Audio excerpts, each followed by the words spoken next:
Right. Hello, good evening, good morning, good afternoon, whatever it is, wherever you are. My name is Paul. I am the brains behind Knickknacks Old Peculiar, the world's most boringly repetitive blog. I am also the man behind the at Mr. Cuddy 2977 YouTube channel, which is probably what you're watching this on. I do the daily teaser quiz, which is a brain teaser quiz every day. I talk about TV shows I'm watching and that I think you might enjoy hearing what I think about them. That will make sense one day. But I also talk about movies I've watched, or the very rare movies I've watched, who I think I want to talk about. I actually watched a movie last night. I thought you might want to hear what I thought. So I thought I'd tell you about it in this video. Inspired by the recent release of the 2025 Superman movie, I thought I'd sit in and watch the 1978 Christopher Reeve film that is Superman the movie, and also called Superman, because I thought it might be worth a watch a few years after I first saw it. At any rate, here's what I thought. Superman the movie, or just Superman occasionally, opens with a child's voice, a child who's flipping the pages of a comic book and telling us that the finest newspaper in the city of Metropolis is the renowned Daily Planet. The scene shifts to show us the planet Krypton, where Jor-El, Marlon Brando, is conducting the prosecution of 3 Kryptonian criminals who are exiled to the Phantom Zone. The scene shifts again to show us Jor-El telling his fellow councillors that facts are indisputable and that Krypton is going to explode in less than 30 days, only to see the council insist he stays silent about the planet's death and that he and his wife Laura, Susanna York, must not leave the planet, and cause a panic. Something Jor-El is happy to do, as he's already built an escape craft for his only son, Kal-El. It's a craft Krypton's finest scientist manages to launch as Krypton itself starts dying. The scene shifts again to show us the baby Kal-El's trip through space and eventual landing in the Kansan town of Smallville, where his ship is found by Jonathan and Martha Kent, who adopt the strange little boy and call him Clark and nurture him until he reaches the age of 18, when his adoptive father dies of an unexpected heart attack. It's only then that Clark decides he has to leave home and has an unexpected urge to head north.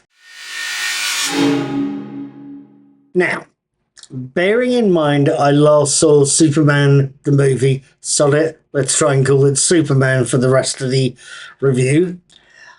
What did I make of Superman, of this film, of a movie I have literally only ever seen twice? There's possibly a few things I should tell you. One is simply this, that this film is or was the first superhero film I can remember seeing. There weren't that many superhero movies that reached Brentwood when I was young. There were 1 or 2 around, I think, but Superman was the first big internationally released super production to reach the UK in a super fantastic way. I'd seen the original Star Wars, on a more serious note here. I'd seen the original Star Wars at Brentwood Cinema only a few months before, and I can remember thinking Superman's opening titles and music had possibly been influenced by the music and titles of the Lucas-penned blockbuster.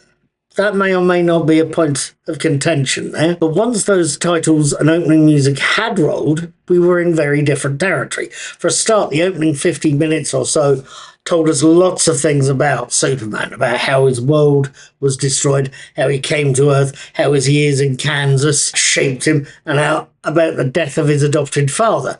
And it shows us how he discovered his heritage once he'd found that mysterious green crystal and set up the Fortress of Solitude at the North Pole.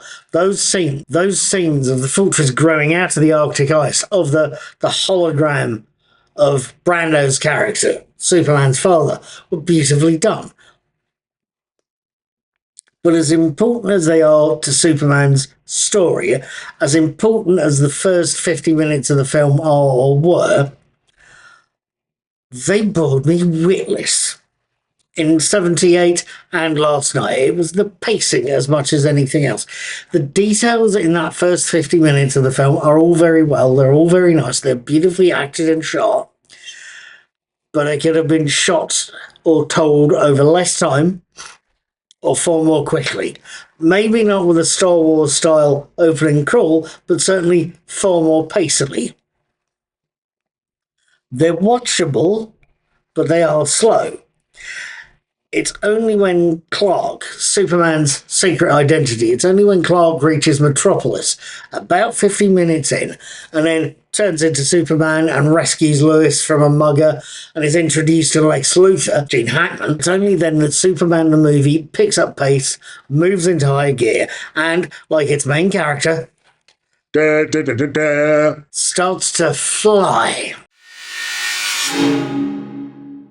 There is possibly a lot more I could tell you here, quite seriously, quite a lot. But the one thing I should concentrate on is simply this, that the cast, the ensemble, are fantastic. There's even a little cameo from Larry Hagman, J.R. Ewing of all people. But the real strengths of this film are the two central characters.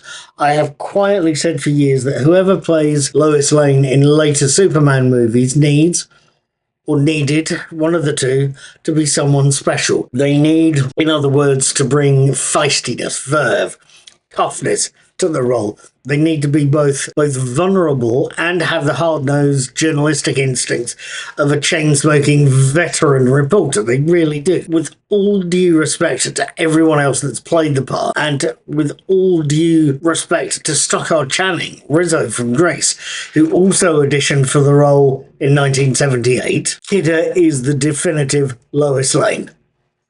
There's no two ways about it. She is Lois Lane, and part of the reason why she works in the role is simply the fact that she works so well with her co-star Christopher Reeve. You can literally see that the two are having a whale of a time, both in each other's company and making the movie.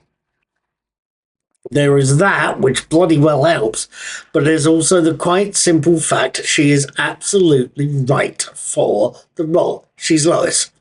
With all due respect to every other Lois Lane, I'm sorry, but it's Margot all the way as far as I'm concerned.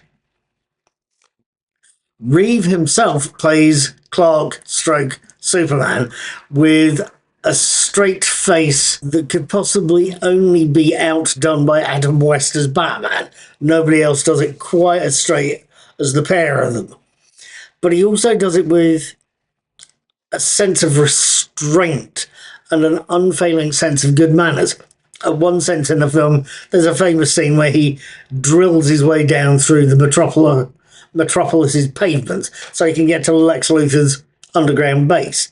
That image has stayed in my mind, both as an example of what Superman can do and what I mean by polite. Reeves' version of the character literally does this after turning around to his onlookers, his exciting crowd of fans and going, "Stand back, please. Stand back, please." No other actor brought that to the role, as far as I can see.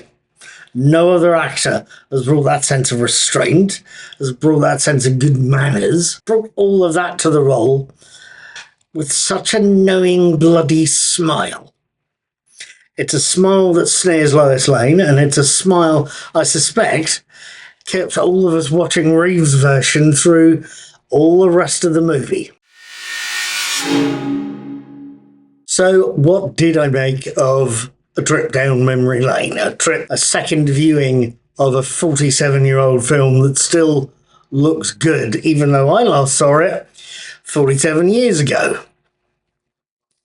Yes, the opening 50 minutes or so were as boring as they found them originally.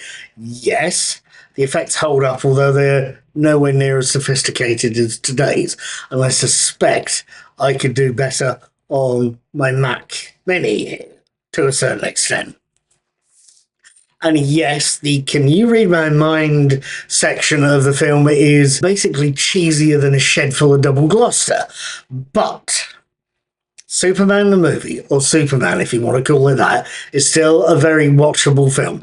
And whilst I felt the first 50 minutes of the story could have been shorter or better placed. They're an important part of the film, one that tells his origin story to those of us who aren't familiar with it.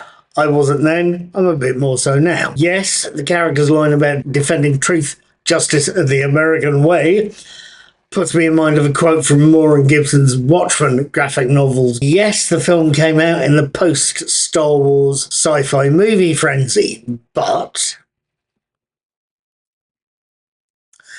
this was the first successful superhero movie. This was one that defined the genre and influenced every single superhero movie that followed, regardless of whether they were DC movies, Marvel movies, or an independent thing like V for Vendetta. That is something that makes Superman the movie worth watching at least once. Right, that is where I'm going to leave this review and leave videos for now. I will leave you with my thanks for watching this video, either on my YouTube channel, or thank you for reading the version on my blog, Hacks Old Peculiar, if that's how you've come across this. I would ask you before I go to subscribe to my YouTube channel, if that's the way you're wired. Every subscriber helps, and it all helps spread the word and for the YouTube algorithm to notice me. I'm sorry, it's getting late tonight.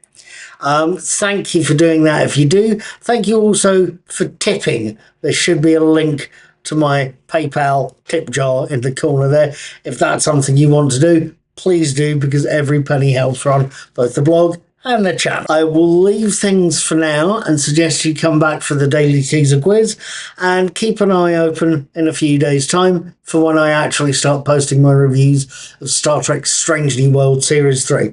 Looks like it could be interesting, and hopefully we'll see that cliffhanger resolved in part 2. We'll have to see. Either way, thank you for watching. Take care, be good, have fun, look after yourself, good luck, and be seeing you.